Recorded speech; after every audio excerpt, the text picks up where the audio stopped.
I'll keep this brief, short, to the point, as I am as well. Jokes. I would just like to thank every single one of you who are in this tent. It was quite the journey to make it here, get here, be here. It did not go unnoticed. We're so glad that so many of you were able to make it here. It is very appreciated. It's my baby brother. My new baby sister. My only baby.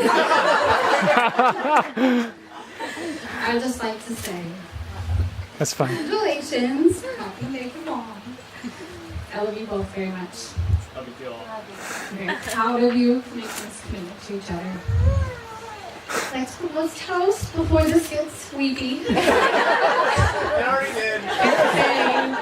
To many happy years. Yeah. Here, here. Yeah. Excellent. Yeah.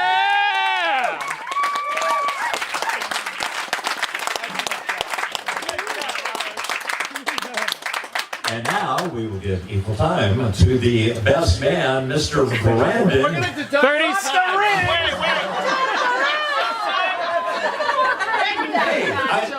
How many of us would have had the presence of mind to take the ring off our finger and put it in the box? And that's, I mean, Smart thing. I don't plan on getting married yet, but if I did, I would have this man as best man too. Give it up for Brandon.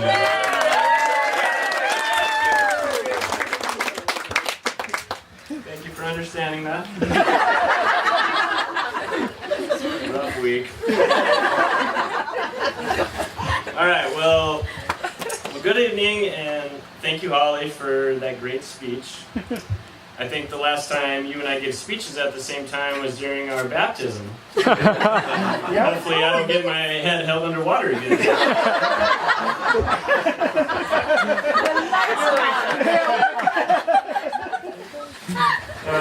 Now I know it's tradition, but you guys hear me okay? Yes. Now I know it's tradition, but I don't believe in roasting the groom on his special day.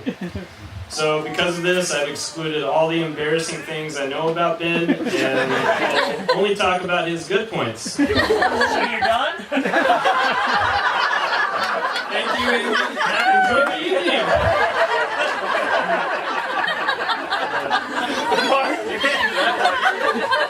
Alright. I know. I guess we'll have to refer back to the embarrassing points.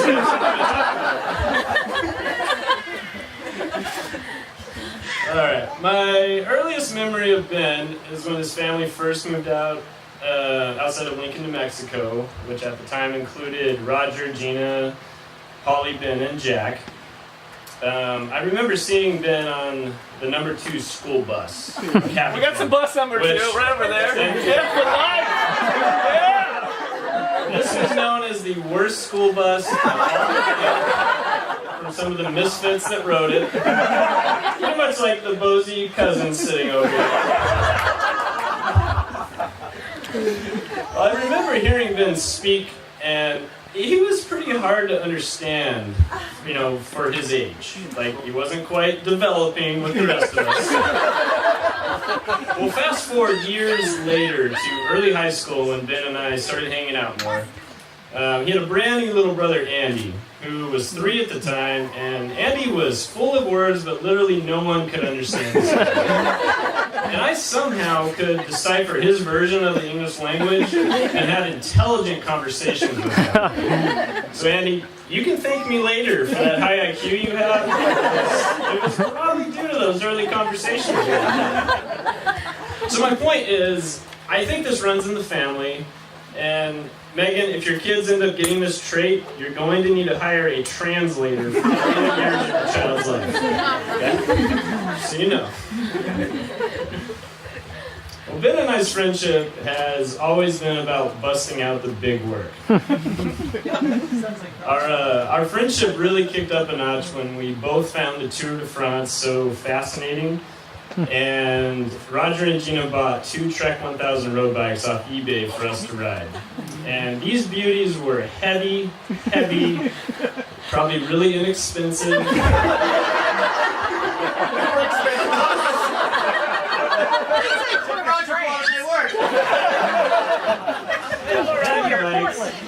And it just took a lot of work to ride the hilly landscape of Lincoln County, and we pretty much accepted every steep hills challenge. We also found hard work by helping Roger and Gina with landscaping for several of their spec homes. And by the way, if Roger ever invites any of you here to join his family for a free steak dinner, What just happened? yeah, you guys are. Wait till you hear this. Well, I should have told you. You should have respectfully declined the offer, unless you're willing to show up the very next day to bust out 16 straight hours of landscaping for no pay. Or to make you feel a little better, you could say that $40 steak by 16 hours is like making $2.50 per hour. I know, big money. You must all be telling yourself, what a deal. Well, for most they would say that is a terrible deal.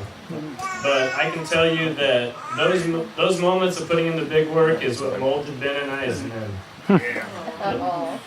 And we both continue to put in the big work every day in our jobs, in our friendship.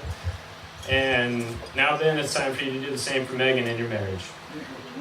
So, thank you, Roger and Gina, for raising us how you did. Yeah. Nice one. So, I actually talked to both of your dads, and pay attention.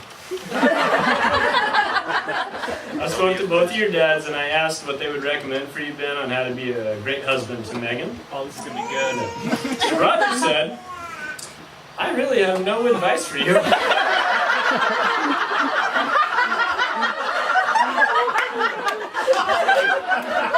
There's more.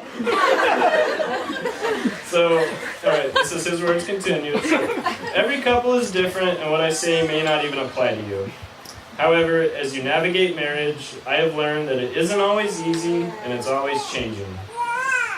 You have to keep adapting, and as you go along, one day you wake up and 31 years have passed, and you think about what has passed, and it's beautiful. What I will offer you is something important Gina's grandmother said to me the day I got married. You can argue, but never go to bed angry. So that's right. Very well said. So Darren said, it's very important that you be willing to compromise, be trustworthy, understanding, appreciative, thoughtful, caring, and most importantly, always put your priorities second. And by the way, I'm saying you should do all this for Megan also.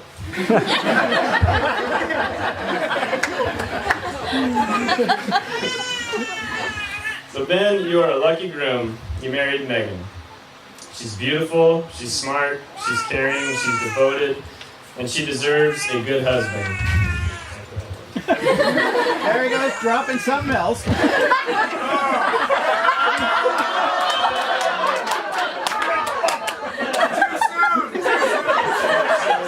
Tender spot. Yeah, smart, caring, devoted, yeah. Anyway, she deserves a good husband. And since I'm already married, I guess you'll have to do. But in all seriousness, Ben, I've always thought of you as a brother, and now it's like I have a new sister.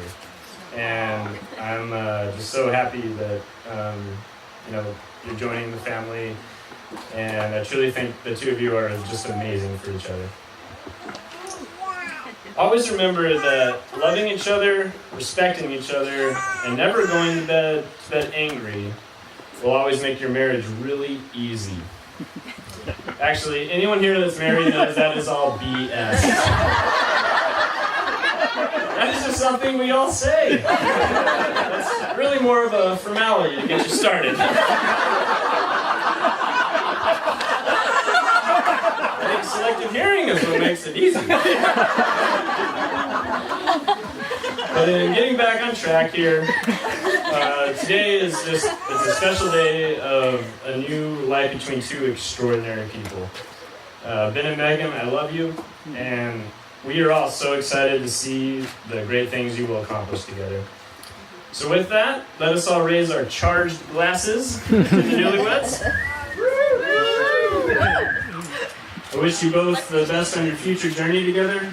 May it be filled with adventure, love, and cherished moments. Cheers, guys. Cheers. Great job. Very nice. Yeah. Don't drop the mic.